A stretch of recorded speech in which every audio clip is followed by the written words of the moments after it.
No proclamation, but slowly word spread of some. Citizens stopped whatever they were doing and ran for vantage points. The ideal were marching through the city, marching out of the city. People who had not seen them in the night would only half believe they were in stone at all, increasingly lined the streets along the route, filled the windows, even climbed onto slate rooftops, straddling roof peak and upturned corners.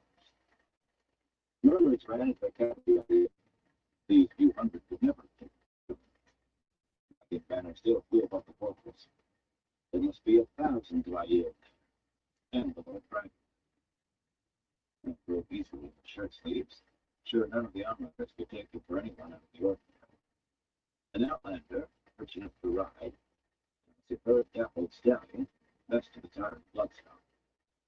A rich man traveling in the honest and odd company, but surely just another man for that. Not even the leader of this strange company. That title was surely assigned to the land, despite the fact that they were on some little distance behind him, directly ahead of the IE.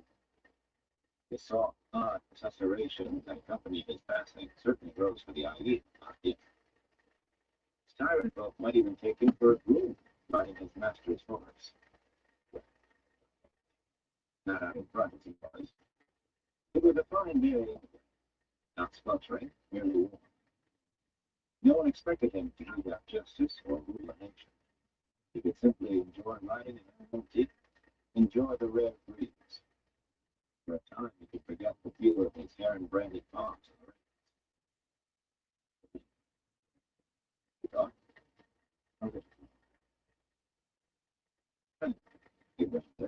do you really think it was right to let the idea take all those things? He looked around as she heeled her gray mare mist up beside him. From somewhere she had gotten a dark green dress, narrow divided skirts, and a green velvet band held her hair at the nape of her neck. While Annie Lang circled back evidently strides, she and her white mare, full-skirted blue silk riding dress, flashed with green, dark hair caught in a golden net. He, astride his great black war horse, color-shifting waters flow that promptly brought as many oohs and ahs as the IE. When the breeze stirred the boat, shades of green and brown and gray drifted across it. Falling still, the sky seemed to think into whatever was beyond, for the eye appeared to be seen through parts of land. It was not comfortable to look. Matt was there too, slumped in his saddle and looking at his eye, trying to keep apart from the water as eye to eye. He had chosen a nondescript brown gelding, white lips. A good eye to notice the deep chest, strong withers that promised blunt hips, likely matched Rand's stallion or Lance for speed and endurance. Matt's decision to come had been a surprise. Rand still did not know why. Friendship, maybe. Yet, to be odd in what he did and why. Didn't your friend Avienda explain to you about the pit? She mentioned something, but wait, you don't think she took things too? Behind Moraine and Land, behind Matt, behind Buai. At their head, the Aida walked in long lines to either side of loaded pack mules, rank on rank, four abreast. When Aida took one of the holes of the enemy flag in the waist, our custom, maybe not, Rand did not understand this thing. They carried away one-third of all it contained, accepting only food. They had seen no reason not to treat the stone the same. The field was held loaded, there is a fraction of a fifth of the stone's treasures. War, said we killed more men than steel. The wickerwork pack hampers, topped with rolled carpets and wall hangings, were likely laden. Ahead lay an eventual hard crossing of the spine. Clean this out real quick. Tracked across the way.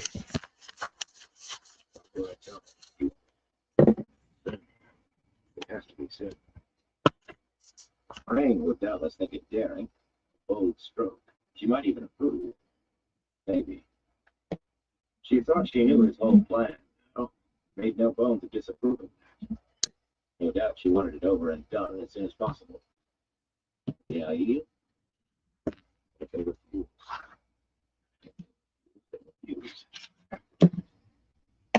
As for the pit, I don't think it would have been possible to stop the IE from taking it, even had he wanted to. And he had nothing. They had earned their rewards, and the he had no care to help tyrant lords keep what they had wrung from their people over generations. I saw her showing Ruark a silver bowl, he said aloud. From the way her sack clinked when she stuffed the bowl in, there was more silver, or maybe gold. Do you disapprove? No. She drew the word out slowly with a touch of doubt, but then her voice firmed. I just hadn't thought of her. The tyrants would not have stopped at a fifth if the position had been reversed. They'd have carted away whatever wasn't part of the stonework and stolen all the carts to haul it. Just because a people's ways are different doesn't mean they are wrong. You should know that. He laughed softly. This was almost like old times. He ready to explain why and how she was wrong, and she snatching his position and tossing him his own unvoiced explanation. Stallion danced a few steps, catching his move. He patted the dapple's arched neck. A good day. That's a fine horse, she said. What have you named it? Giada, he said, cautiously, losing some of his good spirits. He was a little ashamed of the name, of his reasons for choosing it. One of his favorite books had always been The Travels of Jay and Farstrider. That great traveler had named his horse Giada. True binder in the old tongue, because the animal had always been able to find the way home. It would have been nice to think Giada might carry him home, eh? Nice, but not likely.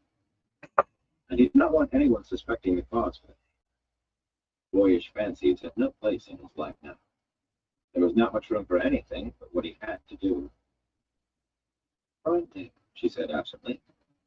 He knew she had read the book too, and half expected her to recognize the name. But she seemed to be mulling over something else, chewing her lower lip pensively. She was content with silence. The last dregs of the city gave way to country and pitiful scattered farms. Not even a conger or a coplin, two river folk notorious for laziness, among other things, would keep a place as run down and ramshackle as these rough stone houses, walls slanting as if about to topple over on the chickens scratching in the dirt. Sagging barns leaned against laurels or spicewoods. Roofs of cracked and broken slates all looked as if they leaked. Goats bleated disconsolately in stone pens that might have been thrown together hastily that morning. Barefoot men and women, both stoop children, on fenced fields, not looking up even when a large party was passing. Red beaks and thrushes warbling in the small thickets were not enough to light the field of oppressive gloom. I have to do something about this. No, not now. First things first. I've done what I could to them in a few weeks. I can't do anything. You're trying not to look at the olive groves in the south is bad. The people who worked those did not even own the land. It all belonged to Highlands. I see. The breeze. Nice sleep, that's the heat. I can enjoy it a bit longer. I have to tell them soon now. And Egwene said abruptly, I want to talk to you. Something serious by her expression, with big dark eyes fixed on him, held a light reminiscent of Nynaeve when she was about to lecture. I want to talk about Elaine. What about her? He asked warily. He touched his pouch where two letters sprinkled against a small hard object. If they had not both been in the same elegantly flowing hand, he would not have believed they came from the same woman. It's easy to understand. Did you let her go in that way? To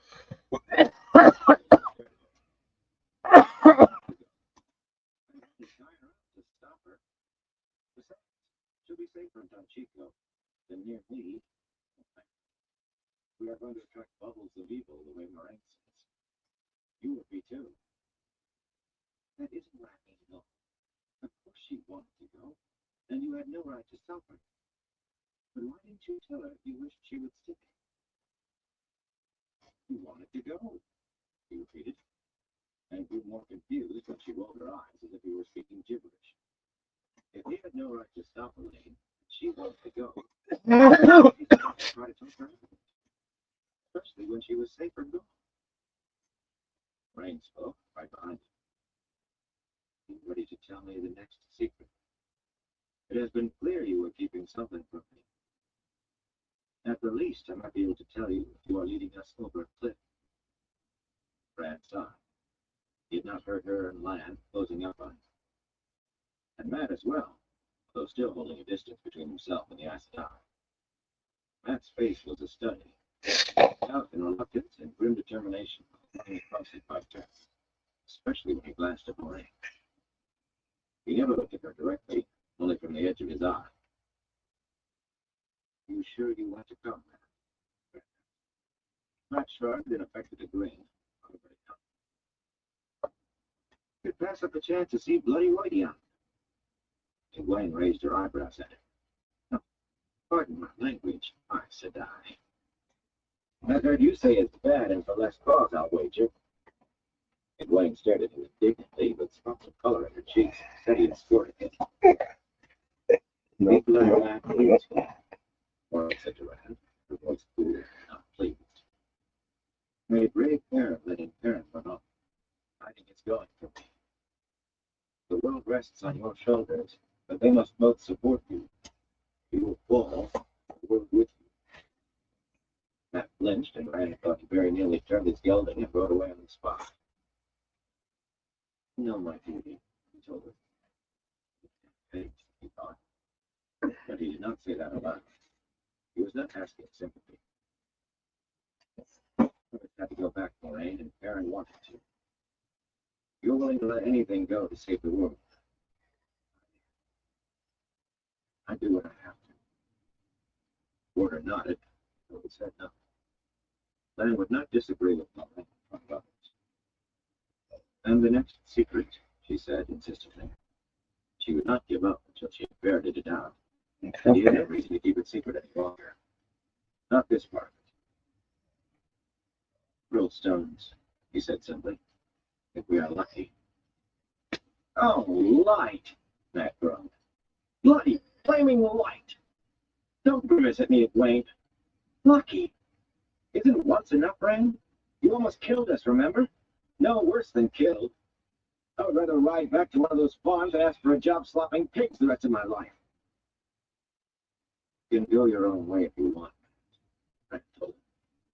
Moraine's calm face was a mask of her fury, but he ignored the icy stare that tried to still his tongue. Even Lan looked disapproving, for all his hard face did not change very much. The warder believed in duty before anything else. Rand would do his duty. His friends did not like making people do things. He would not do it to his friends. That much he could avoid, surely. You've no reason to come to the waste.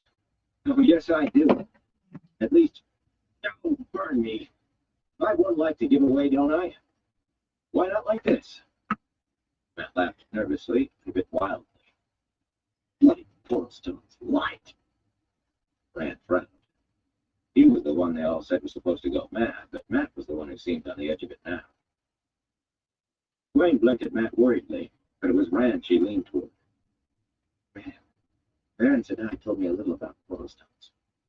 He told me about the journey you took. Do you really need to do this? It's what I have to do, Egwene. I had to move quickly. There was no quicker way than Portalstones. Remnants of an age older than the Age of Legends. Even Aes Sedai of the Age of Legends had not understood them, it seemed. But there was no quicker way, if it worked the way he hoped. Moraine had listened to the exchange patiently, especially to Matt's part, though Rand could not see why.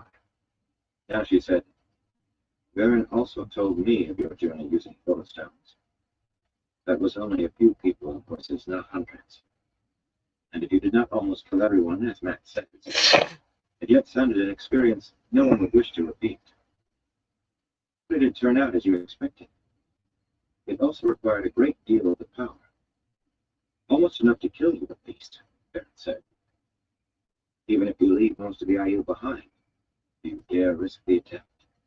I have to, he said, feeling at his belt pouch, at the small hard shape behind the letters. But she went right on as if he had not spoken. Are you even certain there is a Portalstone in the West? Perrin certainly knows more than I, but I have never heard of one. If there is, will it place us any closer to Rhuidean than we are right now? Some 600 years or so ago, he told her, a peddler tried to get a look at Roydia. Another time it would have been a pleasure to be able to lecture her for a change. Not today. There was too much he did not know. This fellow apparently didn't see anything of it. He claimed to have seen a golden city up in the clouds, drifting over the mountains. Are no cities of the waste, I said, in the clouds or on the ground. I fought the Aiel. They have no cities. Egwene nodded. Avienda told me she had never seen a city until she left the waste. We so, Bran said. But the peddler also saw something sticking out of the side of one of those mountains. A portal stone. He described it perfectly. There isn't anything else like a portal stone. When I described one to the chief librarian in the stone, without naming what he was after, he recognized it, even if he didn't know what it was, enough to show me 4 on an old map of Tyr. Lorraine sounded shocked. 4 and Tyr. Portal stones are not so common as that. 4, Rand said, definitely. The lonely old librarian had been searching, even digging out a tattered yellow manuscript telling of efforts to move the unknown artifacts of an earlier age to the Great Hall. Every attempt had failed, and the tyrants had finally given up. That was confirmation to Rand. Portal stones resisted being moved. It lies at an hour's ride from where we are, he continued. The Aiel allowed the peddler to leave, since he was a peddler, with one of his mules and as much water as he could carry on his back. Somehow he made it as far as a stead in this part of the world, where he met a man named Soran Milo, who was writing a book called The Pillars of the Black Veil. The librarian brought me a battered copy. I asked for books on the Aiel. Milo apparently based it all on Aiel who came to trade at the steady. And he got almost everything wrong anyway, but a portal stone can't be anything but a portal stone. He had examined other maps and manuscripts, dozens of them, supposedly studying Tyr, its history, learning the land. No one would have had a clue what he intended before a few minutes ago. Rain sniffed, and the white man on heat, frisked a few steps, picking up her irritation. A supposed story told by a supposed peddler who claimed to have seen a golden city floating in the clouds. Has Ruark seen this portal stone? He has actually been to Rhuidean.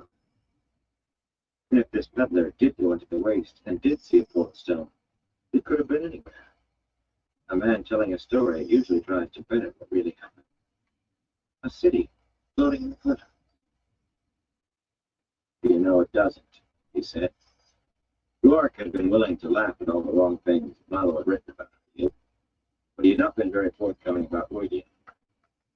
No, more than that. Or less, rather. The Aielman had refused even to comment on what's the book supposedly about Rhuidean. Rhuidean, in the land of the Jin Aiel, the clan which is not. That was almost the extent of what Ruark would say about it. Rhuidean was not to be spoken of. The Aes Sedai was not best pleased with his flippant remark, but he did not care. She had too many secrets herself, made him follow her on blind trust too often. Let it be her turn. She had to learn that he was not a puppet. I'll take her advice, I think it's right. But I won't dance on Tar Valon's strings again. He'll die on his own terms. Egwene moved her gray horse closer, riding almost knee to knee with him. Do you really mean to risk our lives on a chance? Ruark did not tell you anything, did he? When I asked Avienda about Rhuidean, he shuts up tight as a hickory. Looked sick. Rand kept his face still, not letting his flash of shame show. He had not meant to frighten his friends. There is a portal stone there, he maintained. He rubbed the hard shape in his pouch again. This had to work. Librarians' maps had been old, but in a way, that was a help. The grasslands they rode now had been forest when those maps were drawn, but few trees remained. Far scattered, scraggly copses of white oak and pine made there. Tall, solitary trees he did not recognize, with gnarled, spindly trunks. He could make out the shape of the land easily, hills shrouded mainly in high grass now. In the maps, two tall bent ridges, one close behind the other, pointed to the cluster of round hills where the portstone was. If the maps had been well made, if the librarian really recognized his description, and the green diamond mark actually meant ancient ruins as he claimed. Ain't too suspicious. Don't be suspicious. It's crystals of Weisberg and it's cold. Do not like it though. No, they could just make a hill with no trees at all, speckled with moving shapes that must be horses. The High Lord's herds grazing across the side of the old Ogier road. The old Baron and Loyal had gotten away safely. Help them, Baron. Help them somehow because I can't. The Ogier Grove meant the bolded ridges must be close, and soon he spotted them a little to the south. Like two arrows, one inside the other. A few trees along the top, making a thin line against the sky. Beyond, low round hills like grass-covered bubbles ran into one another. More hills than on the old map. Too many. For all the patch and compass, less than a square mile. They did not correspond to the map, which one held the portal stone on its side. Now you have numbers, Lance said quietly. Sharp eyes. With a nod of gratitude, Brand reined Giotton in, falling back to put the problem before Rock. He only described the portal stone, not saying what it was. There would be time enough for that when it was found. He was good at keeping secrets now. Rock probably had no idea what a portal stone was anyway. Few did except Bryce and I. He had not known until someone told him. Striding along beside the dapple stallion, the Aielin frowned slightly, much of the worried grimace from Moe. We can find this thing. Raised his voice. No. For others are deep. The water by deep. Father is mine. Say you do. Shaman Gunda. As he called out, members of the named warrior societies trotted forward until a good quarter of the Aiel clustered around him and ran. Red shields, brothers of the eagle, water seekers, maidens of the spear, black eyes, thunder walkers. He picked out Egwene's friend, Adienta, a tall, pretty woman with a haughty, unsmiling stare. He had guarded his door, but he did not think he had seen her before the Aiel gathered to leave the stone. She looked back at him, proud as a green-eyed hawk, then tossed her head and turned her attention to the clan chief. Well, I wanted to be ordinary again, he thought, touched ruefully. The Aiel certainly gave him that. They offered even the clan chief only a respectful hearing, without any of the elaborate deference a lord would exact, and obedience that seemed between equals. He could hardly expect more for himself. Clark gave instructions in few words. The listening Aiel fanned out ahead in the patch of hills, running easily, some bailing themselves just in case. The rest waited, standing or squatting beside the loaded pack mules. They represented almost every clan, except the Genii, of course. Not getting straight with if the Gen really existed or not, since the way the Aiel mentioned them, which they seldom did, it could be either way. Including some clans that had blood feuds, others that often fought each other. Had learned that much about them. Not for the first time he wondered what had held them together so far. Was it just their prophecies of the stone falling, and the search for he who comes with the dawn? More than that, Rock said. Brand realized he had spoken his thoughts aloud. Percy brought us over the Dragon Wall.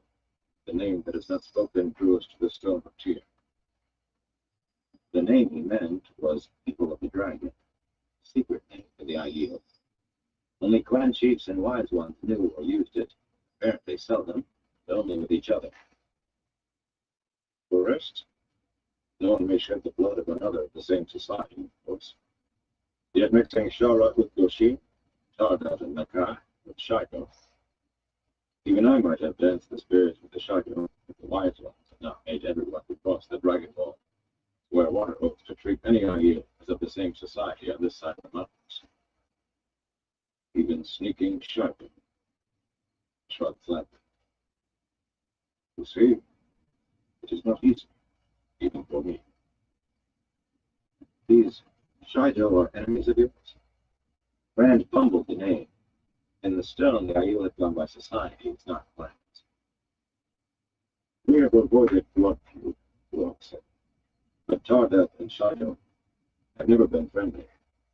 The Tets sometimes raid each other, steal goats or cattle. But the oaths have held with us all against 3 blood feuds and a dozen old hatreds between clans or sects. Helps now that we journey toward Loki, even if some will leave us before. None may shed the blood of one traveling to or from 3 years. The Aielman looked up at Rand, face completely expressionless. It may be that soon no one of us will shed another's blood. It was impossible to say whether he found the prospect pleasing. The ululating cry came from one of the maidens, standing atop a hill and waving her arms over her head. They have found your stone column, it seems, Locke said. During her reins, Moraine gave Rand a level look as he rode past her, eagerly heeling Judd into a gallop.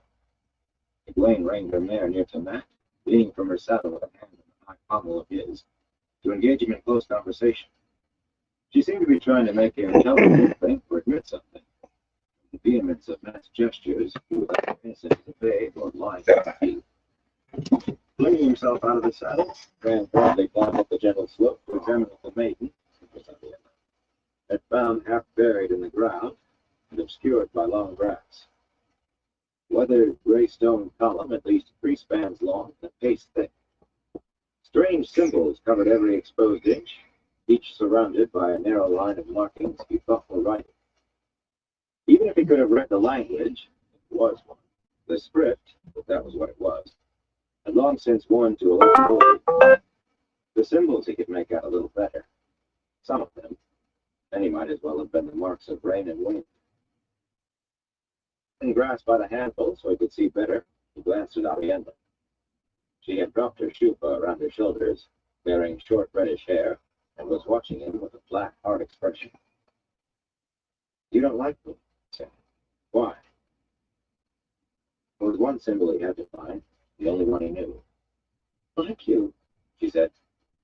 You may be he who comes with the dawn, a man of destiny. Who can like or dislike such? Besides, you walk free, a wetlander despite your face. You're going to Rhuidean for honor, while you what? He asked when she stopped. Searched his way slowly up slope. What's it? 2 parallel wavy lines across the ankle. Very, it will take us hours to turn this over. Abruptly, he laughed. Not hours. He could channel and lift the thing out of the ground. Or Moraine would, or Egwene. Portalstone might resist being moved, but surely they could move it that much. Channeling would not help him find the wavy lines. Only feeling his way along the stone would do that. Instead of answering, the Aiel woman squatted easily with her short spears across her knees. I've treated Elaine badly. I would not care that Elaine is near sister to Egwene, who is my friend. Yet Egwene likes you still, so for her sake, I will try. Still searching the thick column, he shook his head. Elaine again. Sometimes he thought women all belonged to a guild, the way craftsmen in cities did. But if what wrong with one, the next 10 you met knew of it and disapproved. His fingers stopped, returned to the bit he had just examined. It was weathered almost beyond making out, but he was sure it was the wavy lines. Represented a portal stone on Philmont's head, not at the waist. What they located would have been the base of the thing when it stood upright.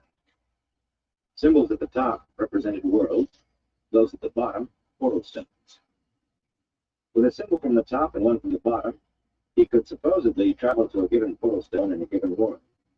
With just one from the bottom, he knew he could reach a portal stone in this world. The portal stone near Rhuidean, for instance. If he knew the symbol for it. Now was when he needed luck. Needed that Ta'veren tugging at chance to favor. Hand reached over his shoulder. Rourke said in a reluctant voice, These two are used for Rhuidean in old writings. Long ago, even the name was not written. Traced 2 triangles, each surrounding what appeared to be 4 lightnings, one pointing left, one right. You know what this is? The Aielman looked away. Tell me, Rourke. I have to know. I know you don't want to talk of it, but you have to tell me. Tell me, Rourke. Have you ever seen its like before? The other man took a deep breath before answering. I've seen its like. Each word came as it dragged. When a man goes to Rodian, wise ones and clansmen wait on the slopes of Cheandare, near a stone like this. Avienda stood up and walked away stiffly. Rourke glanced after her, frowning. No, friend. Yeah, I never know shade of I do. Brand traced the unreadable script surrounding the triangles. Which one? Only one would take him where he wanted to go. The second might land him on the other side of the world, the bottom of the ocean. The rest of the Aiel had gathered at the foot of the hill with their pack mules. Moraine and the others dismounted and climbed the easy slope, leading their horses. Matt had Jotun, as well as his own brown gelding, keeping the stallion well away from Lance's monitor. The 2 stallions eyed one another fiercely now that they had no riders. Truly don't know what you are doing, do you? Egwene protested. Moraine, stop him. We can ride to Rodion. Why are you letting him go on with this? Why don't you say something? What would you suggest I do? He answered absently. I can hardly drag him away by his ear. We may be about to see how useful dreaming really is. Dreaming? Egwene said sharply. What does dreaming have to do with this? Will you two be quiet? Bran made himself sound patient. I am trying to decide. Egwene stared at him indignantly. Pain showed no emotion at all, but she watched intently. You have to do it this way, Matt said. What do you have against riding? Bran only looked at him. He shrugged uncomfortably. Don't burn me. If you're trying to decide, taking both horses' reins in one hand, he dug a coin from his pocket, gold Tarvalin mark inside. It would be the same coin, wouldn't it? Pulled the coin across the backs of his fingers. I'm lucky sometimes, Lance. Let my luck choose. Ted, the one that points to your right. Blaine, the other. What do you say? This is the most ridiculous. Egwene began, but Moraine silenced her with a touch on the arm. Why not? Egwene muttered something. All he caught were men and boys, but it did not sound confident. Coin spun into the air off Matt's thumb, gleaming dully in the sun. And his teeth. Matt snatched it back and slapped it down on the back of his other hand, then hesitated. It's a bloody thing to be trusted to the toss of a coin, man. Brand laid his palm and read the symbols without looking. This one, he said. You chose this one. Peeked at the coin and blinked. You're right. How did you know? It has to work for me sooner or later. None of them understood. You could see that. But it did not matter. Lifting his hand, he looked at what he and Matt had picked. The triangle pointed left. The sun had slid down from its apex. He had to do this right. A mistake, and they could lose time, not gain it. That had to be the worst outcome. It had to be. Standing, he dug into his pouch and pulled out the small hard object, carving a shiny dark green stone that fit easily into his hand. A round-faced, round-bodied man sitting cross-legged with a sword across his knees. Up his thumb over the figure's Oh, Gather everyone close. right there. Everyone. Rourke, have them bring those pack animals up here. There. Everyone has to be as close to me as possible. What? The Aiel asked. We're going to Rubia. And bounced the carving on his palm, bent to pat the portal stone. To Rubia. Right now. Clark gave him a long, flat look, then straightened, already calling to the other Aiel. Moraine took a step closer up the grassy slope. What is that? She asked curiously. An umbriel, Rand said, turning it in his hand. one that works for men. I found it in the Great Holding when I was hunting that door. It was the sword that made me pick it up. And then I knew. If you are wondering how I made it gentle enough with the power to take us all, I yield, pack mules, and everybody and everything, this is it. Brad, Egwene said anxiously, I am sure you think you are doing what is best. But are you certain? Are you certain that Umbriel is strong? I can't even be sure it is one. I believe you if you say it is, but Umbriel very rare. At least those the women can use do. Some are more potent than others. The size or shape is no guide. Of course I'm certain, he lied. Let's do this for There that, have been buddy. no way to tell it for this purpose. Not without letting half of Tyr know he was up to something. Just. As small as it was, no one would know it was drawn from the stone. They decided to wind control the home. Not likely that. You leave Congo behind with breakthroughs, right? Seem to have considerable knowledge of using portal stones. More than I would have thought. Waring told me a good bit, he said. Yeah. But it had been Lanfear who first explained that to him. He had known her as Selene then, but he did not intend explaining that to Monet. They wanted him to tell her of the woman's offer of help. I said I had taken the news of Lanfear's appearance too calmly, even for her. And she had that weighing look in her eyes, It's okay, as buddy. if she had him on balance scales in her mind. Take good care, Randolpho, she said in that icy, musical voice. Any Taviran shapes the pattern to one degree or another. A Taviran such as you might rip the age lace for all of time. Wished he knew what she was thinking. He wished he knew what she was thinking. The Aiel climbed the hill with their pack mules, covering the slope as they crowded close around him in the portal stone, crowding in shoulder to shoulder on everyone but Moraine and Egwene. Those two they left a little space.